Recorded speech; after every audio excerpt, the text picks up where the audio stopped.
Hello friends, welcome to my YouTube channel. दोस्तों, आज के इस टॉपिक में हम कवर करेंगे एनसीईआरटी को। जो आज का वीडियो होगा वो पूरा बेस्ड होगा आपका एनसीईआरटी, जो आपका एक टॉपिक दिया हुआ है लेक्चरर के स्क्रीनिंग के सिलेबस में मेंशन्ड है एनसीईआरटी। आप जाके देख सकते हैं सिलेबस में। तो एनसीईआरटी से रिलेटेड जो भी क्वेश्चंस बन सकते हैं एग्जाम्स में, उसके हिस्ट्री, उसकी फॉर्मेशन, उसके रीजनल सेंटर्स, उसके ऑब्जेक्टिव्स, उससे रिलेटेड कुछ अदर जो भी चीज़ें हैं, वो सारी चीज़ें मैंने इसमें इंक्लूड करने की कोशिश की है। आई होप कि आपके एग्जाम के लिए हेल्पफुल होंगी। तो चलिए शुरू करते हैं आज का वीडियो। तो सबसे पहले देखते हैं इसके फुल फॉर्म को।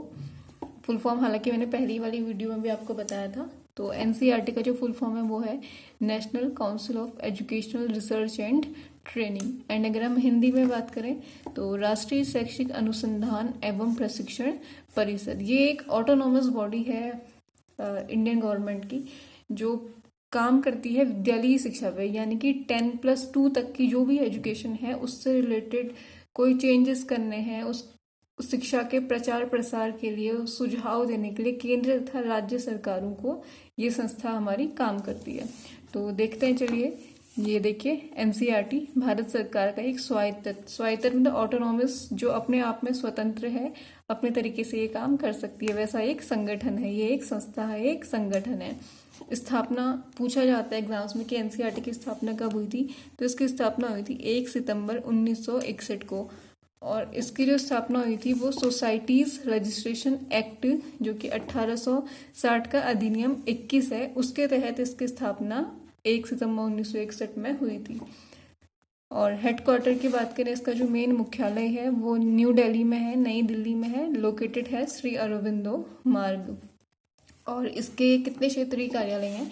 तो एनसीईआरटी के आपके 4 क्षेत्रीय कार्यालय हैं, जो कि पहला आपका अजमेर में, भोपाल में, भुवनेश्वर तथा मैसूर में स्थित है। ये भी पूछा जाता है। देन उसके बाद देखिए, विद्यालयी शिक्षा पर केंद्रीय और राज्य सरकारों की को सलाह देने के लिए इसकी स्थापना की गई थी। एनसीईआरटी की स्थापना ताकि ये जो, जैसे मैंने आपको 10+2 की जो भी एजुकेशन है विद्यालयी शिक्षा की, उससे रिलेटेड जितने भी सुझाव हैं जो शिक्षा के प्रचार प्रसार के लिए लाभदायक हो, इसके लिए इसकी स्थापना की गई थी। और जो इसके डायरेक्टर हैं अभी, वो हैं डॉक्टर ऋषिकेश सेनापति। 2015 से यही इसके डायरेक्टर हैं। और प्रेसिडेंट तो जो Pokhriyal, Nishank Pokhriyal, ministry of education के जो हेड हैं, वही इसके प्रेसिडेंट हैं। लोगो है इसका, क्वेश्चन लोगो से भी पूछा जाता है।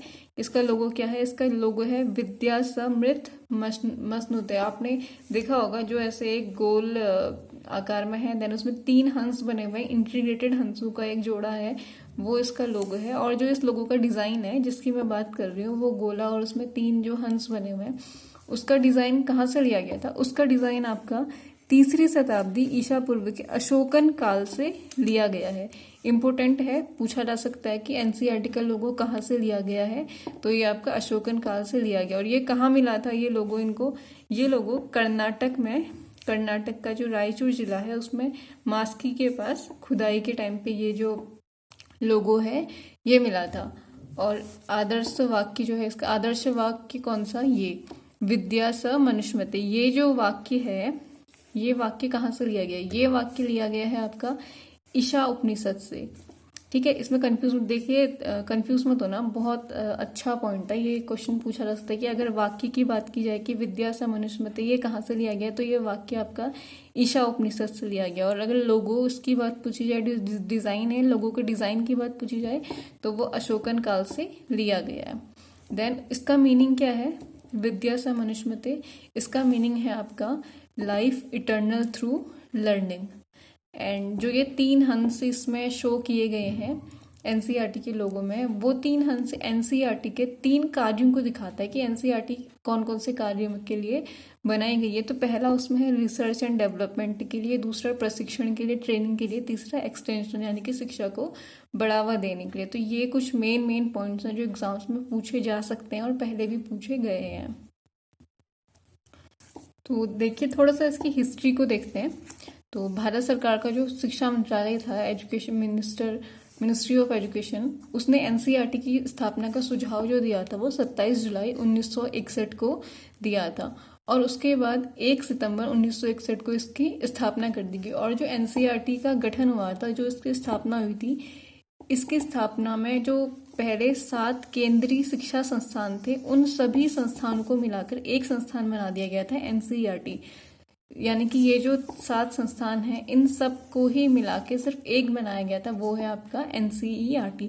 और ये 7 कौन कौन से हैं, इनके नाम मैंने लिखे हैं, हालांकि इतने इंपॉर्टेंट नहीं है, फिर भी हो सकता है कि इनके नाम पूछे जा सकते हैं। तो इनके नामों को देखने की, इन 7 को मिला के केवल एक बनाया गया था, वो है आपका एनसीईआरटी।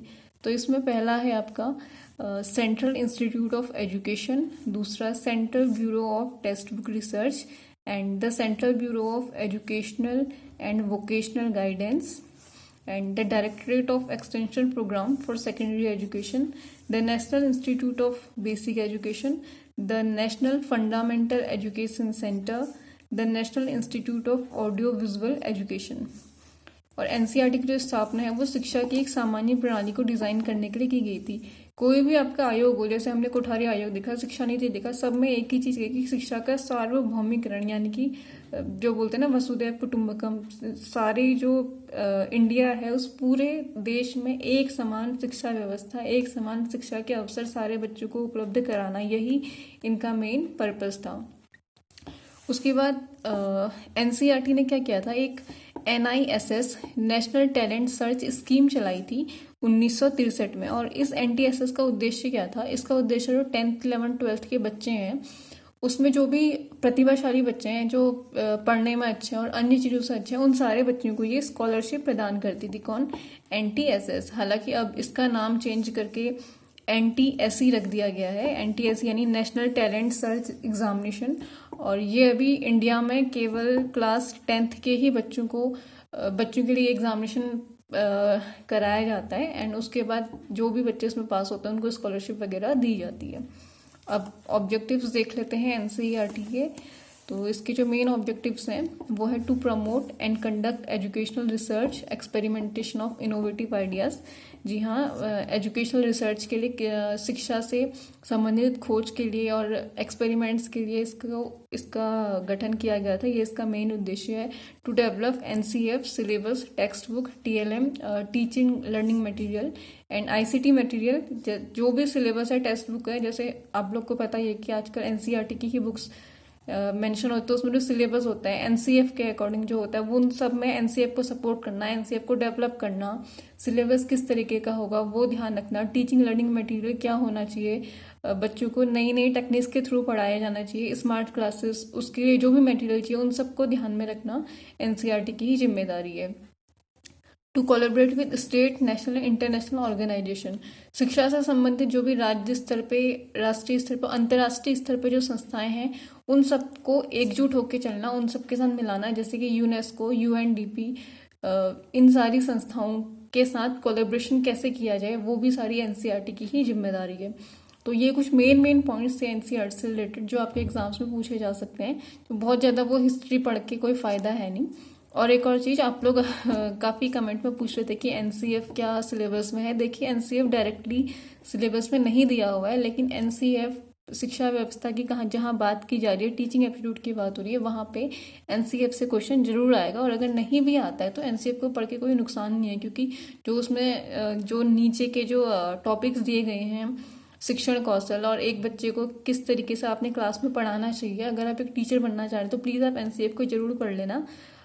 आप लोग वीडियो में तो बहुत मैंने शॉर्ट में करवा रखा है, आप लोग उसको जो उसकी वेबसाइट है वहां पर जाके जरूर पढ़ लेना, वो आपको काफ़ी हेल्प करेगा। टीचिंग एप्टीट्यूड के अगर 10 क्वेश्चन है तो 10 में से 6-7 आपके सही होंगे एनसीएफ को पढ़ के, उसमें बहुत सारी अच्छी अच्छी चीज़ें बताई गई हैं। तो एक बार इसको समराइज कर लेते हैं, कौन कौन सी चीज़ें इसमें इंपॉर्टेंट हैं जो एग्जाम्स में पूछी जा सकती हैं। तो देखिए, सबसे पहले इसका फुल फॉर्म पूछा जा सकता है, एंड इसकी स्थापना कब हुई थी, ये पॉइंट में, हेडक्वार्टर कहाँ है, इसके क्षेत्रीय कार्यालय कहाँ है, ये पूछा जा सकता है।